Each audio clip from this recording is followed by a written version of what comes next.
ابھی ہمارے بہار میں چند ہی دن ہوا الیکشن ختم ہوا، غریبوں کا ووٹ لے کر کے غریبوں پر بلڈوزر چلانا شروع کر دیے۔ ارے غریبی پر بلڈوزر چلاؤ اللہ کے بندو، غریبوں پر چلا رہے ہو تم، یہ کون سی بات ہوئی؟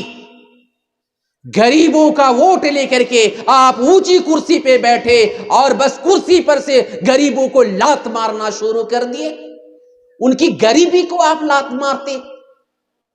اس وجہ سے میں تمام دیش کے باشندوں سے، بھائیوں سے، ہندو مسلم سکھ عیسائی سے میں یہ کہنا چاہتا ہوں، دیش میں شانتی کی ضرورت ہے، شانتی کی ضرورت ہے۔ دیش میں آگ بھڑک اٹھی ہے، جس آگ سے ہندو بھی پریشان ہے، مسلم بھی پریشان ہے۔ کیوں؟ اگر کوئی کسی کو پکڑنا چاہے، مارنا چاہے، دوڑ کر کے اس کو بھی دوڑنا پڑے گا، اور جو بھاگے گا اس کو بھی دوڑنا پڑے گا۔ اس وجہ سے جو کسی سے دشمنی کرتا ہے اس کو بھی پریشان ہونا پڑے گا۔ اس وجہ سے میں کہنا چاہتا ہوں کہ اس وقت دیش میں شانتی کی ضرورت ہے، اس لیے شانتی کیا کہتے ہیں پیدا کرنے کی کوشش کریں۔ اور دیش میں شانتی آ سکتی ہے، علم کی ضرورت ہے ہمارے اندر۔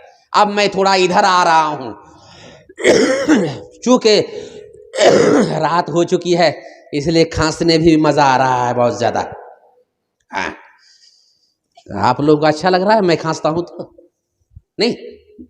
اچھا، تو کہہ رہے ہیں ہمیں اچھا بننا چاہیے، بڑا بننا چاہیے، یعنی میں بات کو دوسری طرف لے جانا چاہتا ہوں۔ اور دیش میں اگر شانتی پیدا کرنا چاہتے ہیں یا پوری دنیا کو اپنی مٹھی میں کرنا چاہتے ہیں تو اس کے لیے علم کی ضرورت ہے، اس کے لیے علم کی ضرورت ہے۔ علم کے اندر وہ طاقت ہے، پوری دنیا کو آپ مٹھی میں کر سکتے ہیں۔ تعلیم سے آتی ہے اقوام میں بیداری، تعلیم سے آتی ہے اقوام میں بیداری، ہے علم کے پنجے میں شمشیر جہانداری۔ اگر دنیا کو اپنی مٹھی میں کرنا چاہتے ہیں علم حاصل کرنا پڑے گا۔ ایک مولوی بننا چاہیں تعلیم کی ضرورت، ماسٹر بننا چاہیں تعلیم کی ضرورت، اگر آپ محدث بننا چاہیں تعلیم کی ضرورت، مفکر بننا چاہیں تعلیم کی ضرورت، آپ ایس پی بننا چاہیں تعلیم کی ضرورت، ڈی ایس پی بننا چاہیں تعلیم کی ضرورت، ایس ایس پی بننا چاہیں تعلیم کی ضرورت، ڈی ایم بننا چاہیں تعلیم کی ضرورت، آپ جو ہے انسپیکٹر بننا چاہیں تعلیم کی ضرورت، کچھ بھی بننا چاہیں، اچھا سے اچھا اور بہتر سے بہتر سائنٹسٹ بننا چاہیں تو تعلیم کی ضرورت ہے۔ یہ جو ادارہ بن رہا ہے یہ ہمیں S P, D S P, محدث، مفکر، مجتہد بنانے والا ہے، اور یہاں سے کیا کہتے ہیں دینی تعلیم کا سر چشمہ ہے یہ، اور یہاں سے دینی تعلیم کے سر چشمہ سے سیراب ہو کر پوری دنیا کو روشن کرنے والے بنیں گے۔ یہ دینی ادارہ ہے، کوئی اسکول تو نہیں ہے نا، یہ دینی ادارہ ہے نا، مدرسہ ہے نا، مدرسہ ہے۔ اللہ کے بندو، مدرسے کی تعلیم ہی سے پتہ چلے گا صحیح کیا ہے، غلط کیا ہے، اچھا کیا ہے، برا کیا ہے۔ اسکول کی تعلیم کا میں مخالف نہیں ہوں، لیکن سب سے پہلے مدرسے کی تعلیم کو میں پسند کرتا ہوں۔ اسکول کی تعلیم میں بھی حاصل کیا ہوں الحمدللہ، میں بھی انگریزی وغیرہ جانتا ہوں،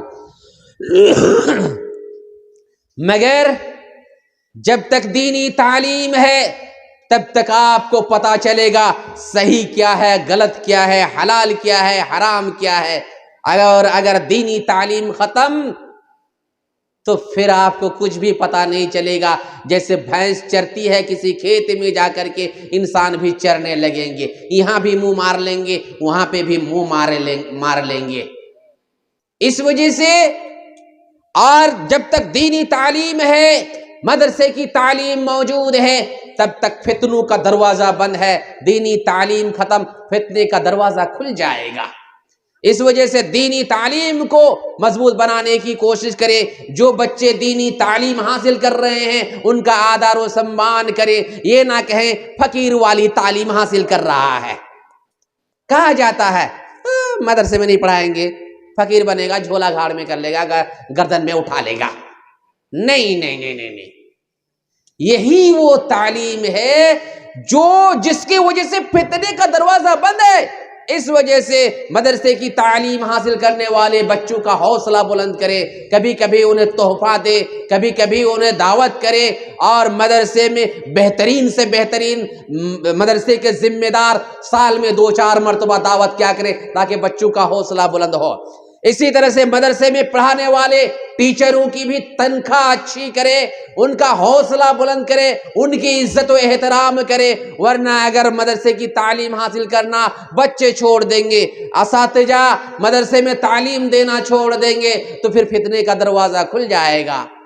اس وجہ سے اگر ہم فتنے کا دروازہ بند کرنا چاہتے ہیں تو اللہ کے بندو مدرسے کی طرف توجہ دیجیے. اور الحمدللہ یہاں جو میں نے چندہ دیکھا مجھے بڑا اچھا لگا، بہت اچھا لگا.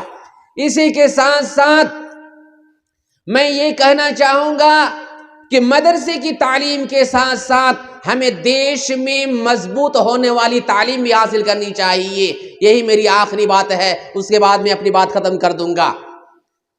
سارے لوگ اگر مولوی مولانا بن جائیں تو عام پبلک اور کیا کہتے ہیں مولانا لوگ کورٹ کچہری میں جا کر کے برابر ہو جاتے ہیں. کورٹ کچہری میں دیکھتے ہیں کس کس کے بیٹے بیٹھے ہوئے ہیں، ہمارے بیٹے نہیں. ہم کاغذ لے کر کے کیا کرتے ہیں، ادھر دوڑتے ہیں ادھر دوڑتے ہیں. اے مولانا صاحب، ملا جی بیٹھ، لائن سے دیکھیے، کھڑے ہو جائیے. ہمارے بچے تو وہاں پہ ہیں نہیں، ہماری بچے وہاں پہ نہیں ہیں. اس وجہ سے گارجنوں سے کہنا چاہتا ہوں، جہاں تک میری آواز جا رہی ہے، ریکارڈ ہو رہی ہے میری بات، مدرسے کی تعلیم کے ساتھ ساتھ وہ تعلیم بھی دیں اور ان جگہوں میں ہمارے بچوں کو بھیجیں جہاں پہ قانونی کارروائی ہوتی ہے. جیسے کیا کہتے ہیں، ریلوے اسٹیشنوں میں، کورٹ میں، کچہری میں، بلاک میں، ہر جگہ ہمارے بچے ہونے چاہیے. جب ہم جاتے ہیں وہاں پہ دیکھتے ہیں کہ کسی نہ کسی کے بچے کورٹ میں بیٹھے ہوئے ہیں، کچہری میں بیٹھے ہوئے ہیں، بلاک میں بیٹھے ہوئے ہیں، ریلوے اسٹیشنوں میں بیٹھے ہوئے ہیں. وہ بھی تو کسی کے بچے ہیں، ان کے باپ نے پڑھایا، محنت کی، خرچہ کیا، تب جا کر کے انہیں نوکری ملی. ہم بھی تو انسان ہیں، وہ بھی انسان ہیں، انہوں نے اپنے بچے کو پڑھا کر کے اونچی کرسی پر بیٹھا دیا. ہم کیوں نہیں سکیں گے؟ ہم کیوں نہیں سکیں گے؟ جب ہم ٹھان لیں گے تو ہو جائے گا، گھبرائیں گے تو نہیں ہوگا. واقف کہاں زمانہ ہماری اڑان سے، وہ کوئی اور تھا جو ڈر گیا آسمان سے. ڈرنا نہیں ہے.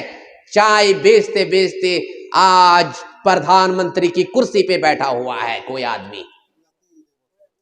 ہم اچھا بزنس کر کے، کھیتی باڑی کر کے اپنے بیٹے کو اونچی کرسی پہ بیٹھا نہیں سکتے؟ آج مسلمان کمزور کیوں ہیں؟ ہر جگہ دوسروں کا قبضہ ہے، ہمارا قبضہ ہے ہی نہیں. اس وجہ سے سب سے زیادہ مسلمانوں پر مصیبت کیوں ہے؟ ان کا کوئی قائد رہنما نہیں ہے، اونچی اونچی کرسی پہ بہت کم ہے.